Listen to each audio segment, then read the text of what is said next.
All right, 6:30, call meeting to order. All council members are present minus Dave Demo, and the city manager is out this evening also. With that, please rise for the Pledge of Allegiance. Salute flag. I pledge allegiance to the flag of the United States of America and to the republic for which it stands, one nation, under God, indivisible, with liberty and justice for all. Heavenly Father, we thank you so much for this time that we can spend together. Let us make good and wise decisions for our town. In your name we pray. Amen.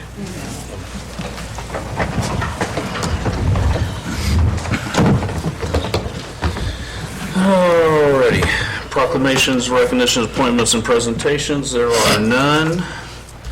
Public comments and business from the floor. Is there anybody in the audience that would like to speak on an item that is not on the agenda? No? All right, we will move on to the consent agenda. Unless there's somebody who would like to have an item pulled or discussed, I'm not going to read. Do I have a motion? I move we accept consent agenda items 1 through 8. Second. All those in favor? Aye. Opposed? Pass unanimous. All right, public hearings and meetings? None? We will move on to the regular agenda.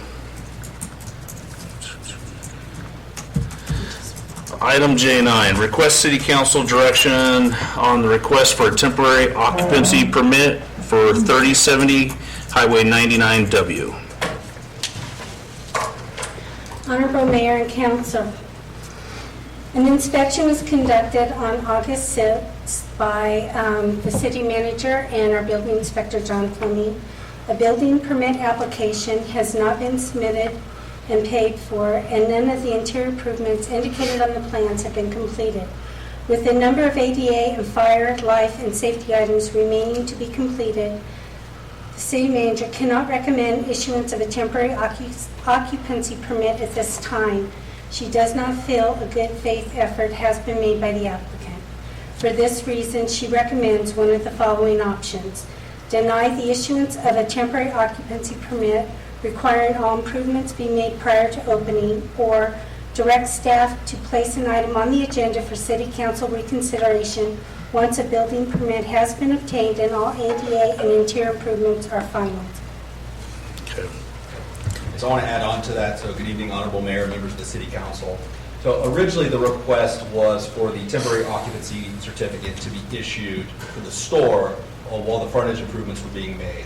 At the last meeting on July 27th, the City Council asked staff to look into the condition of the store itself before bringing it back to discuss the certificate. So following that meeting, staff discovered that the plans had actually not been paid for, which is a requirement. No application had been submitted, and no building permit for the improvements in the store has ever even been issued. So because the building permit hasn't been issued, no work in the store should have even occurred at this point yet.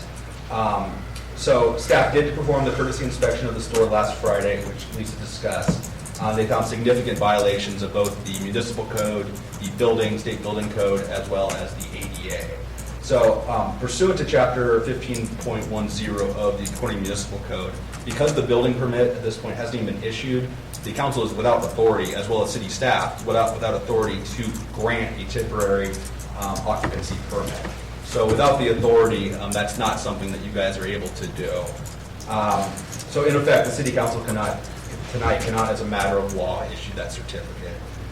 Between the two recommendations, I believe the one makes the most sense, and you guys can obviously discuss it, is to deny the permit, and then once they get the building permit issued, they can come back at a later time to have further discussion regarding the temporary occupancy certification and whether or not that's something you guys would approve while they do the frontage improvements. So with that, I'd be happy to answer any additional questions you guys have. I think it kind of spells it out. If, legally, it puts the city on the hook, or us personally on the hook, if we are to issue a permit. I mean, it's kind of spelled out for me. Yeah, this is not something you guys can deviate from in this scenario. That building permit has not been issued yet. Okay. Do I need to open this up to the floor if somebody would like to speak? If there's something you guys would like to get up and speak, I'll give you 3 minutes. But it's pretty cut and dry at this point.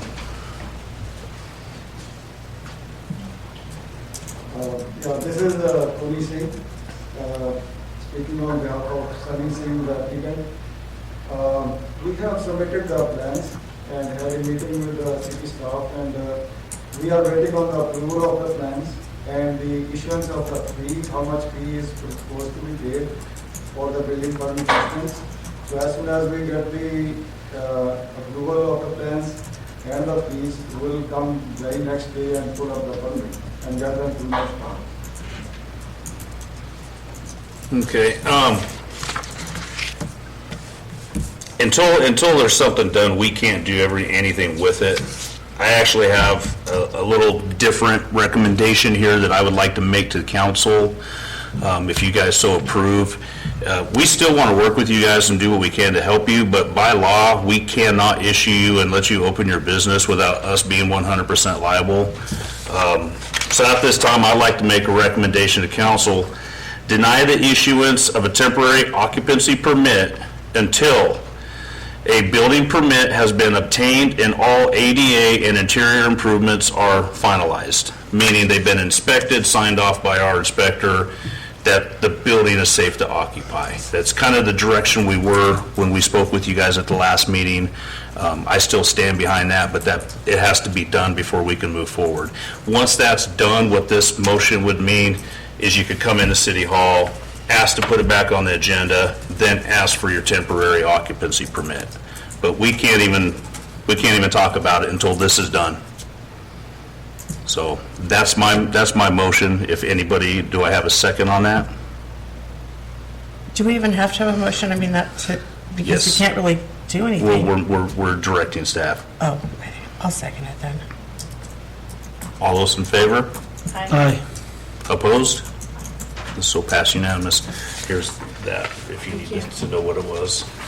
So, once you get with our building inspector, he finalizes your plans, you have to submit an application for the permits, go about it correctly. Once that's done, then you can come back and ask us for a permit, and we can discuss that at that time. All right, thank you.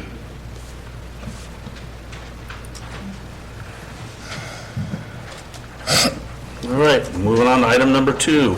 Appropriate funds from the general fund reserves in the amount of $650,162.67 and authorized payment of city's public finance revenue, pension obligation bond per side fund loan to Umpqua Bank. The city, Honorable Mayor and Council, the city participates in the California Public Employees Retirement System, otherwise known as PERS, of which one component of that participation is an obligation in a risk-sharing pool known as the PERS Side Fund.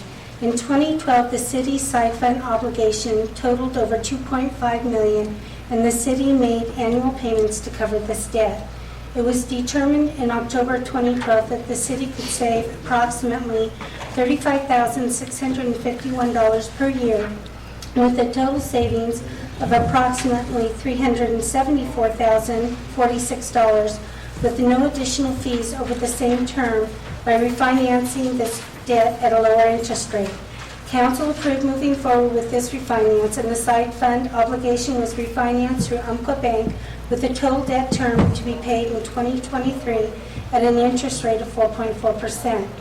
The city is now in the fiscal condition to pay off this debt early with over $2.4 million in general reserve funds.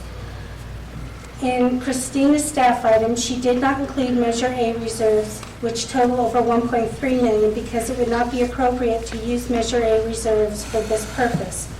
That being said, in total, the city will have at least $3,745,000 at fiscal year end June 30th, 2022. Christina projects it will likely be closer to $4 million, including the early termination fee. Should council direct payment in full to be made tomorrow, the total cost would be $649,045.05. By doing so, the city would save more than $16,000 by paying off this debt early. Not a huge amount, but a savings nonetheless. There may be concern about paying off this debt because the city may also have to front a large expense in the near term to fix Solana Street. Staff anticipates being reimbursed for this cost. The extent of the reimbursement right now is not known. Christina anticipates, however, that it will be significant.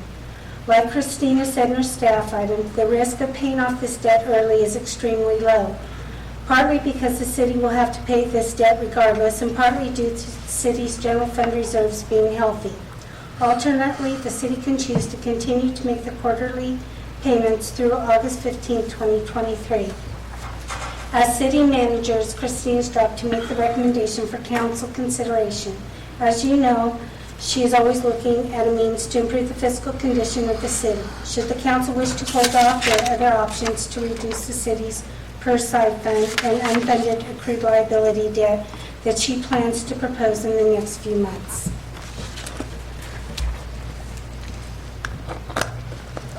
I think if we can save money, we should pay it off, and I know we have the money in our account. I think it would make wise to pay it off. Yeah, I might as well just throw in real quick then. I had quite the lengthy conversation with Christina about this. Was probably hence some of her language in there about apprehension.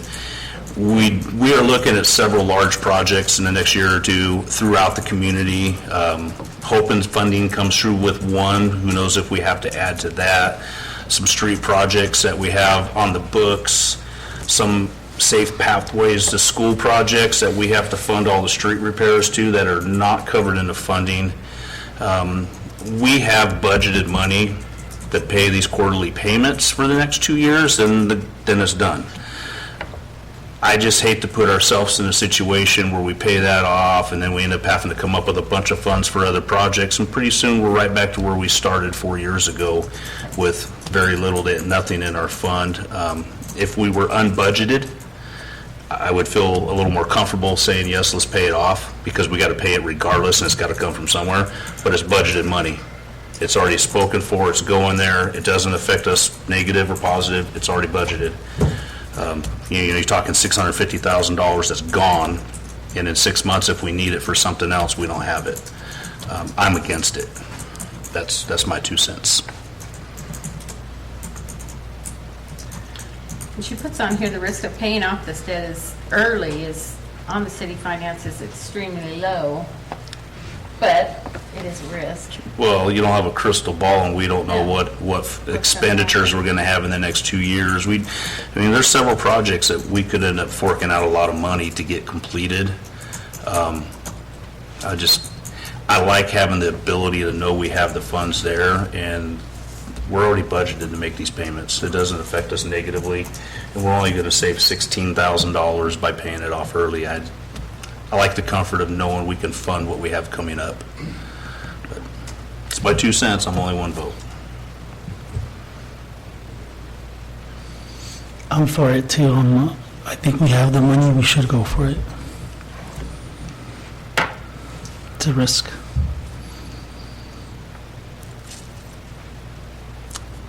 Anybody else got anything they want to add? If not, do I have a motion?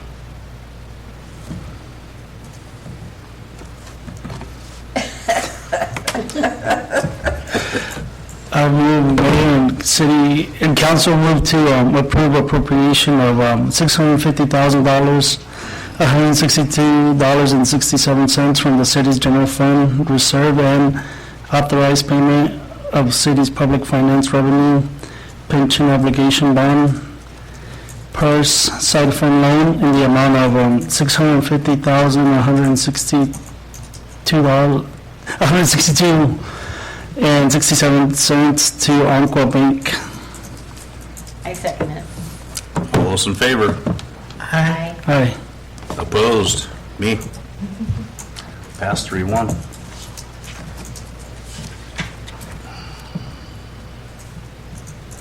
All right, item J11, discussion and possible action regarding food truck event location. Chrissy?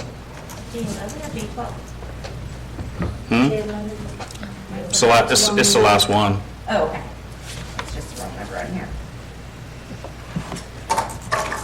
Thank you, Honorable Mayor and Council. We wanted to bring it to your attention. I know at least one of you would like to see a food truck moved for the month of September over to one of our parks. Our concern with moving the food truck event in the middle of the season is it's been really, really hard to get food trucks lined up.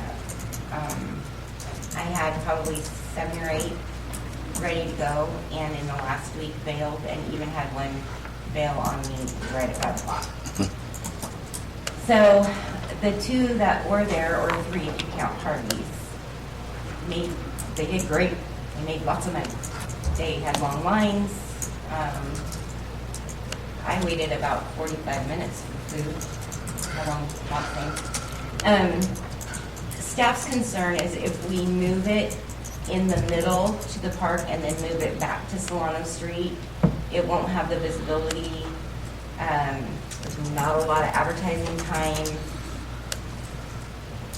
We're concerned that it won't be well attended, and then those trucks that made so much money this last time will not make as much and then not come back for the final one. So we've discussed it. We're not opposed to moving it to the park, maybe like for a whole year, so it can be advertised really well.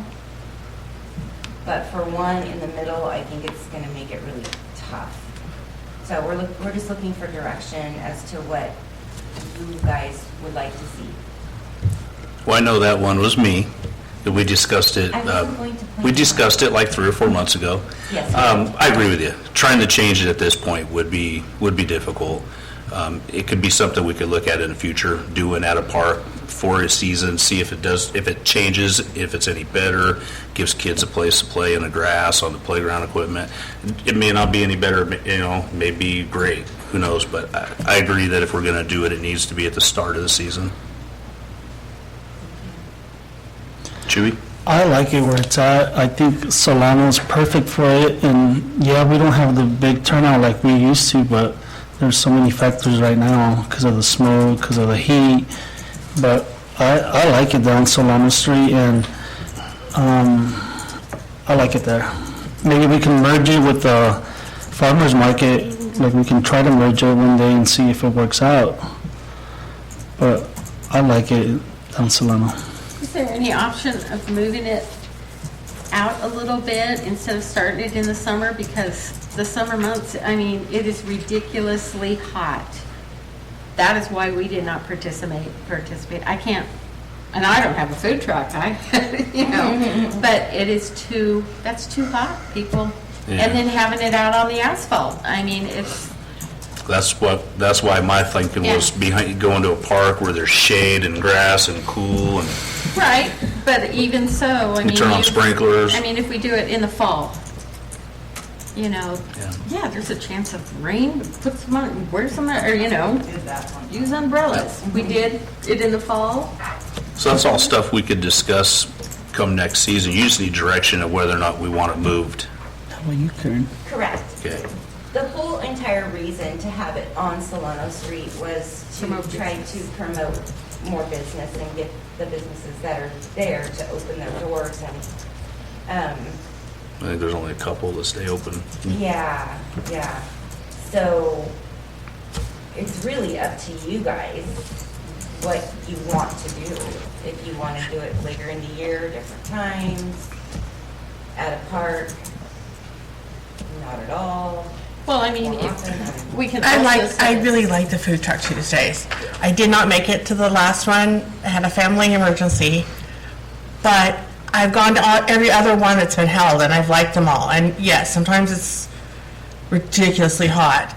I think early in the spring and in the fall, maybe not in July and August next year, because it's just too bloody hot.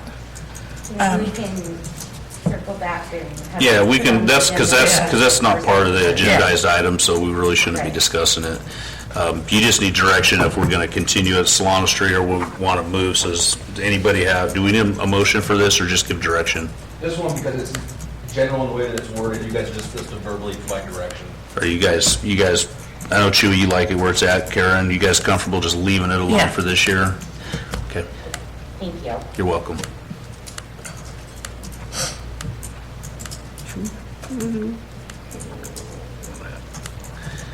All righty. Items placed on the floor from the agenda, or on the on the agenda from the floor? None. Communications, correspondence, information? Oh, sorry. I was typing away, sorry. There's some flyers on the table over here. It's for the Tama County Business Recovery Loan. This is a CDBG Economic Development Loan Program, $10,000 to $35,000 flexible low interest forgivable loans to help our businesses. They also have, it can include free technical assistance. So both of these are over on that table. We also have them printed in Spanish, so if anybody's interested, please help yourself. If you want to talk about it, come on into City Hall and we'll try and relay more information to you. And if you know anybody that has a business that's Spread been the word. affected, make sure it gets out there. We applied for this money September of last year, so it's been almost a year before it's been funded, so. And just, send them into City Hall and we can give them more information. Please spread the word. Thank you for listening to me. All right, if there's nothing else, reports from mayor and council members. Shelley? I have nothing. Sorry. I have nothing. My meeting was canceled. I have nothing at this time either. I appreciate everybody coming for the short meeting. Meeting's adjourned. Really, 1 month.